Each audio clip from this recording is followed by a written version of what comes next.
जातियों के नाम पर, जातिवाद के नाम पर किसी कथावाचक का सिर की चोटी काटी गई। एक बात हम आज भिवंडी के इस मठ के, बागेश्वर सनातन मठ के मंच से घोषणा करके कह रहे। और जैसे कि ब्राह्मणों ने बुलाया तो पहले ही उनको जाति के बारे में कंफर्म हो जाना चाहिए कि ये वक्ता किस जाति के हैं। तो पहले क्यों नहीं उन्होंने पक्का किया, बाद में एक दिन में कैसे उनको पता चल गया। तो इससे लगता है कि उनको पहले से पता ही था और वो जानबूझ के घटना करने के लिए उनको बुलाए थे और बुला करके बाद में एक दिन के बाद ही उन्होंने ये कर दिया। पूरा पता लगा लिया है। इसने 2 आधार कार्ड बनवाए, एक यादव का था, एक अग्निहोत्री का था। इस प्रकार यदि यादव बनकर कथा करता था हमें स्वीकार्य था, पर छलवा किया इसने, ये तो कारनेम जैसा हो गया। हम तो इसका प्रचार करते हैं, तिलक रखो और चोटी रखो, कलावा बांधो, कंठी पहनो, इसका हम प्रचार करते हैं। रही बात दूसरी कि जो लोग जातियों के लिए, मैंने तो देखा कि एक गांव में घटना घटी और उसमें बड़े बड़े देश के बड़े नामचीन नेता आकर बयान दे रहे हैं। अब इनके मन में आया ऐसे हम भी ठाकुर सेवा करेंगे। देखने से, सुनने से हमारे हृदय में प्रभाव पड़ता है।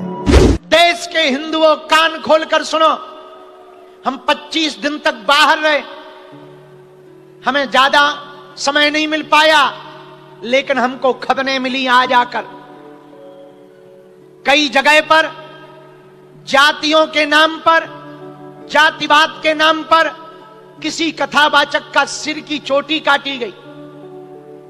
शायद उत्तर प्रदेश की घटना है, उस पर राजनेता अपनी रोटी सेक रहे, जातिवाद को बढ़ावा दे रहे। एक बात हम आज भिवंडी के इस मठ के, बागेश्वर सनातन मठ के मंच से घोषणा करके कह रहे, जातियों की राजनीति करोगे तो देश का बंटाधार हो जाएगा। देश को विश्व गुरु बनाना है, देश को न्यूजीलैंड, ऑस्ट्रेलिया और अमेरिका जैसा बनाना है, तो जातियों से उठकर अब भैया कास्टिज्म के ऊपर नहीं, राष्ट्रजम के ऊपर खेल खेलना पड़ेगा। कास्टवाद से ऊपर उठकर राष्ट्रवाद पर जीना पड़ेगा। हां, यह बात सही है कि किसी का सिर नहीं मुड़ाना चाहिए, चोटी नहीं काटनी चाहिए। जिन्होंने भी यह कार्य किया ठीक नहीं किया। हम जातिवाद के पक्ष में नहीं हैं, चाहे वो कोई भी हो, लेकिन जाति बदल करके आपको दूसरी जातियों के नाम का सहारा लेकर भगवान की कथा कहने के लिए भगवान के साथ फ्रॉडगिरी भी नहीं करनी चाहिए। जिन्होंने भी चोटियां काटी, सुनो, आपको न्यायपालिका नहीं बनना चाहिए। भारत में दंड देने का विधान न्यायपालिका को है। यदि कोई गलत कर रहा, फ्रॉड कर रहा, अपने नाम के 2-2 आधार कार्ड बनाए हैं, पुलिस को बताओ, उसका फ्रॉड पकड़ा जाए, वो जेल जाएगा। किसी को दंड नहीं देना चाहिए और जातिवाद के नाम पर नहीं देना चाहिए। लेकिन उस कहानी में बहुत स्टोरी निकल कर आई, बाद में तरह तरह की बातें निकल कर आई। सत्य और असत्य तो बजरंगबली जाने, पर हम राजनेताओं से जरूर कहेंगे, भैया देश को बर्बाद मत कर दो, देश को खोखला मत कर दो। हम तो विदेशों में देखकर आए, वहां सबसे पहले अपने देश के लिए जीते हैं। जो देश के लिए जिए वही इंसान है, वरना मरा हुआ मुर्दा है। भारत को बचाने के लिए जातियों से ऊपर उठना पड़ेगा। भारत को बचाने के लिए हिंदुओं, क्षेत्रवाद से ऊपर उठना पड़ेगा। हमने कहीं कहीं खबर सुनी, भाषा के नाम पर राजनीति हो रही, भाषा के नाम पर लोगों को प्रताड़ित किया जा रहा।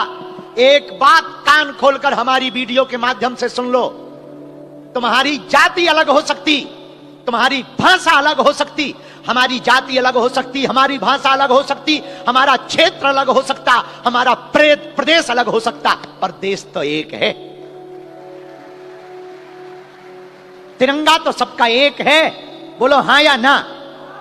झंडा तो सबका एक है, बोलो हां या ना।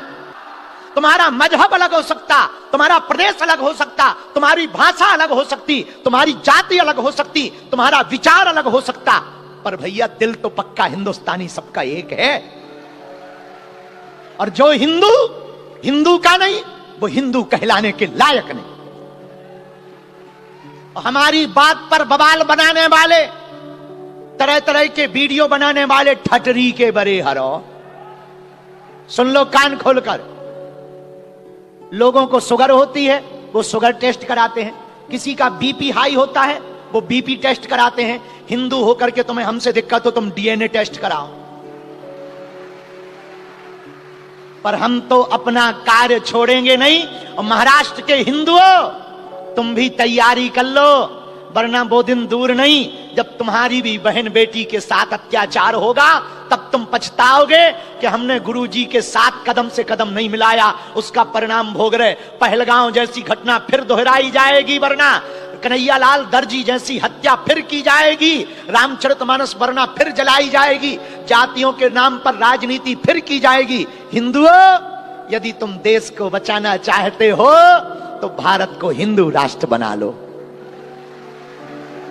और ऐसा लगता है कि जानबूझ करके कारित की गई है, ये हुई घटना नहीं है। ऐसा लगता है कि जानबूझ करके की गई है, इसका कोई राजनीतिक निहितार्थ है, क्योंकि घटना हो जाने में भी दिखाई दे रहा है वो। और जैसे कि ब्राह्मणों ने बुलाया तो पहले ही उनको जाति के बारे में कन्फर्म हो जाना चाहिए कि ये वक्ता किस जाति के हैं। तो पहले क्यों नहीं उन्होंने पक्का किया, बाद में एक दिन में कैसे उनको पता चल गया। तो इससे लगता है कि उनको पहले से पता ही था और वो जानबूझ के घटना करने के लिए उनको बुलाए थे, और बुला करके बाद में एक दिन के बाद ही उन्होंने ये कर दिया, ऐसा हमको अनुमान होता है। और दूसरे, वो घटना हो जाने के बाद जिस तरह से इसमें राजनीति हो रही है, उसे भी हमको लग रहा है कि ये कहीं ना कहीं से पहले से इसमें सोचा समझा मामला है। अब ये है कि ये राजनीति वाले तो अपनी राजनीति घटना से चमका लेंगे, लेकिन सनातन धर्म में तो थोड़ी देर के लिए विभेद दिखाई देने लग जाएगा। ये हमारे सनातन धर्म की क्षति है, और इसीलिए हम बार बार कहते हैं कि धर्म के मामले में राजनेता ना आए, धर्म के मामले में राजनेता ना आए, लेकिन ये आ ही जाते हैं।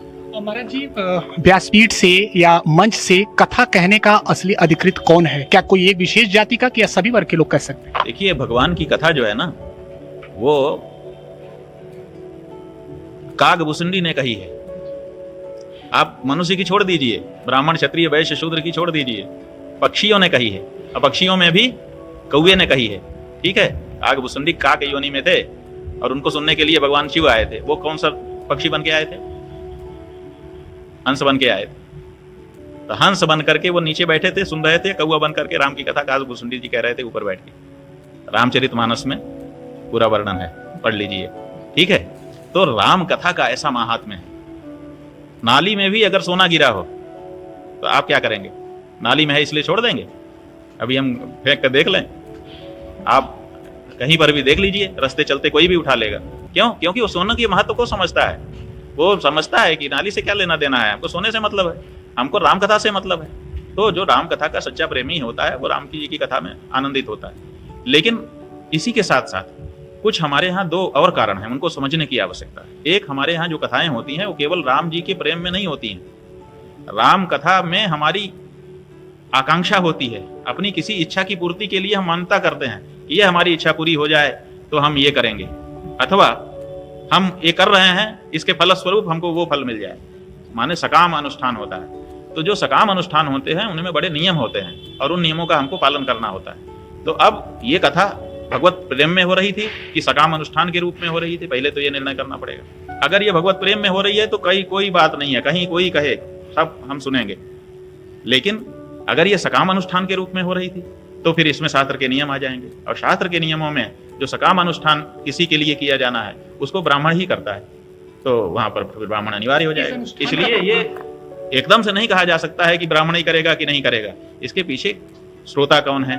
अगर हमारे ही कुल के श्रोता हैं तो हम अपने कुल के प्रमुख हैं, सब हमारे नीचे बैठ के सुन सकते हैं तो हम सुना देंगे। लेकिन अगर सभी कुलों के लोगों को बुलाना है तो सार्वजनिक कथा है, इसमें कोई भी आएगा तो ब्राह्मण भी आएगा, क्षत्रिय भी आएगा, वैश्य भी आएगा, शूद्र भी आएगा। तो उसी के अनुसार उसको हिचक नहीं होनी चाहिए ना कि ऊपर कौन बैठा है मैं उसके नीचे कैसे बैठूं। तो अगर ऐसी कोई हिचक होगी तो लोग नहीं आ पाएंगे। इसलिए ऐसे व्यक्ति को बैठाया जाता है जिसके लिए सबके मन में सामान्य रूप से धारणा हो। तो ब्राह्मण हमारे यहाँ सदा सबके लिए पूजनीय माना जाता है, परंपरा है, शास्त्र भी ऐसा ही कहते हैं। तो इसलिए ब्राह्मण को बैठा करके कथा कही जाती है। तो सकाम पूरा पता लगा लिया है। इसने 2 आधार कार्ड बनवाए, एक यादव का था, एक अग्निहोत्री का था। इस प्रकार यदि यादव बनकर कथा करता था हमें स्वीकार्य था, पर छलवा किया इसने, ये तो कारनेम जैसा हो गया। मुन हो यह निश्चर घोरा, ये उचित नहीं हुआ। ये भारतीय संस्कृति के साथ खिलवाड़ था, यदि इतना भय था तो इसको तो कथा ही नहीं करनी चाहिए। जी यदि कथा करनी थी तो यादव का कर कथा करता। जी भगवान कृष्ण भी यादव हैं। हम लोग हिंदुत्व पर विश्वास करते हैं, जाति पर नहीं। तो ये बहुत अनुचित हुआ, उसने बहुत अनुचित किया। ये केवल हिंदुओं से कथा पैसा ऐसे उसकी चाल थी, इसलिए इसकी अभद्रता के कारण जो कुछ हुआ हुआ। महिलाओं से भी इसने छेड़खानी की। क्या कथा बच्चा का स्वरूप है कि महिलाओं से छेड़खानी करे? जिसके जीवन में चरित्र नहीं, क्या कथा कहेगा? जी ये तो केवल पैसा कमाने का नाटक था उसका। वही यही चीज निकल कर सामने आ रही है। क्या पैसों के लिए लोगों ने साधु बनने का धंधा बना लिया है जगत गुरु जी? निश्चित। इस पर मुझे मानस की एक पंक्ति याद आ रही है। लख सुबेश जग वंचक जेऊ, बेश प्रताप पूजिय तेऊ, उघरई अंत न होय निबाहु, काल नेम जिम रावण राहु। आजकल यही हो रहा है। गिरवे वस्त्र का अपमान, खुल्लम खुल्ला अपमान हो रहा है।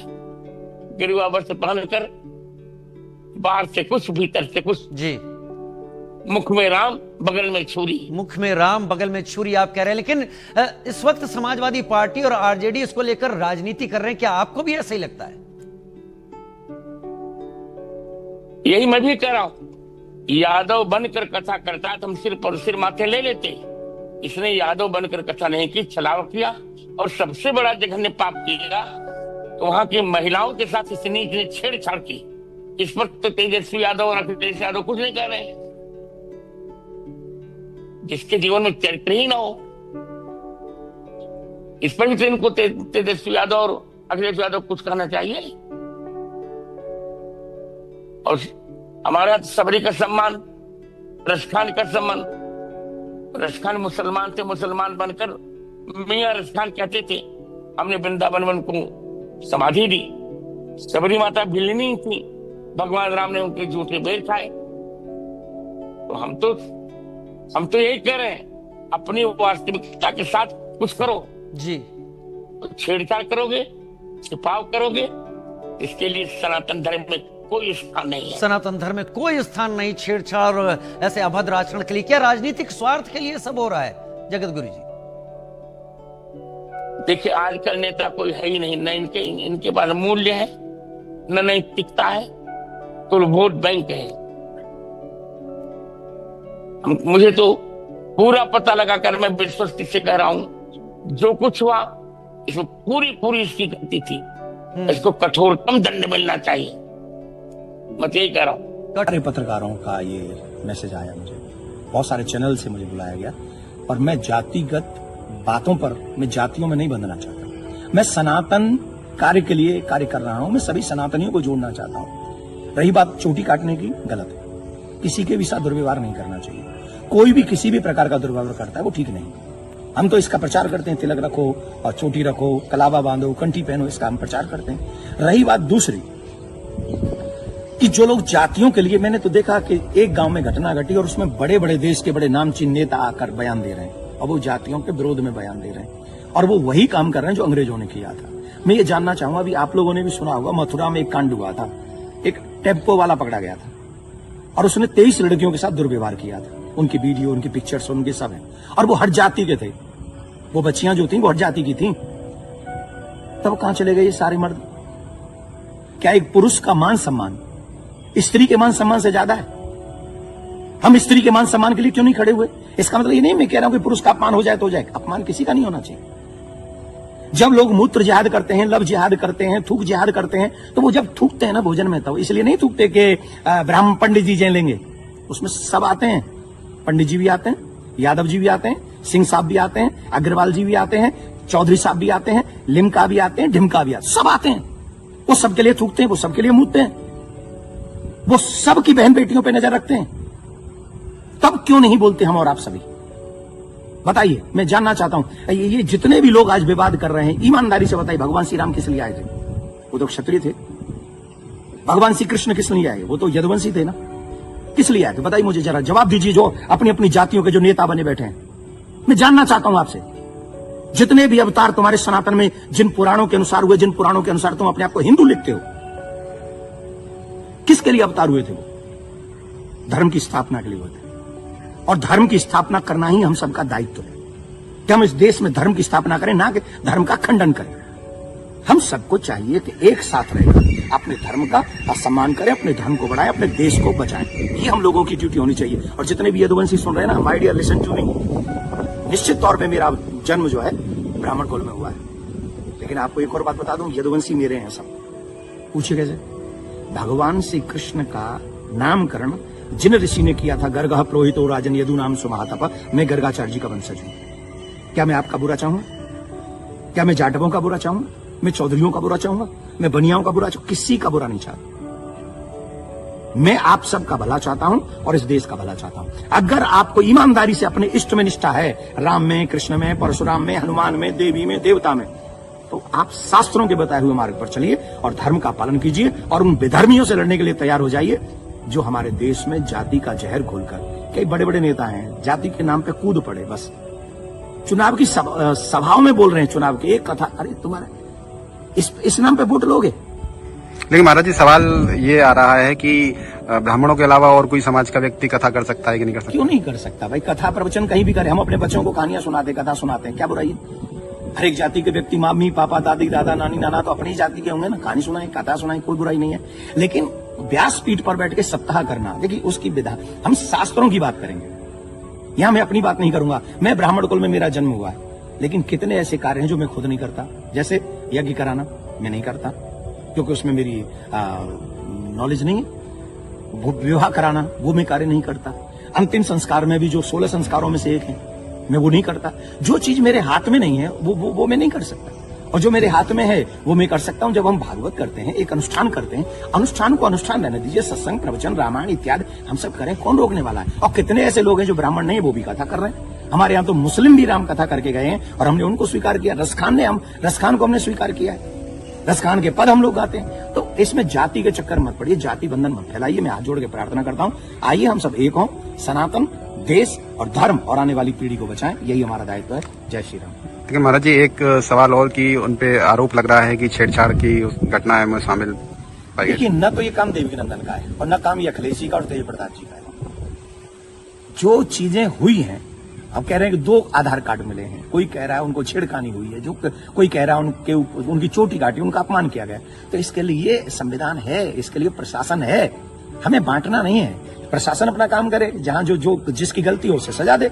पंडित जी की गलती है तो पंडित जी को सजा दे, यादव जी की गलती है तो यादव जी को सजा दे।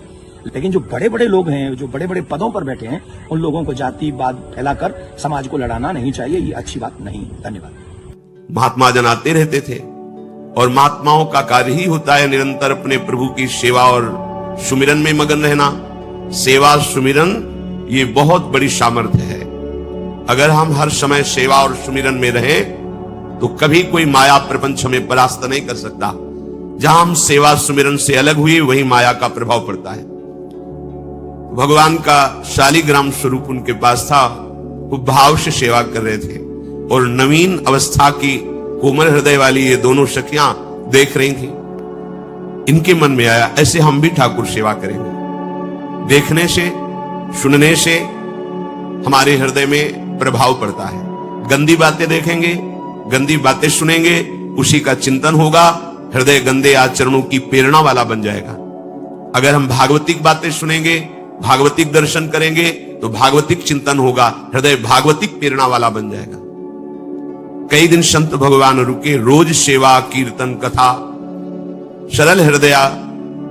उन दोनों सखियों में बात आई कि चल करके संत भगवान से कहते हमको भी ठाकुर जी दीजिए। दोनों ने चरण पकड़कर प्रार्थना की, गुरुदेव हमारे हृदय में भी इच्छा हो रही कि हमें ठाकुर सेवा मिले। अब दोनों बच्चे ही थे। संत भगवान ने विचार किया सेवा पद्धति में बहुत सावधानी की आवश्यकता होती है। अभी ये बच्चे हैं, कहीं सेवा अपराध न बन जाए। सेवा अपराध भी होता है।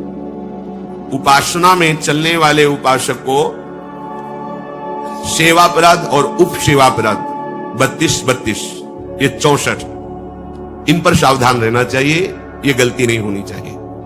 जैसे आप ठाकुर सेवक हैं, अपने घर में सेवा विराजमान किए हुए हैं, अब जैसे आपको ठाकुर जी के दर्शन के लिए जाना है,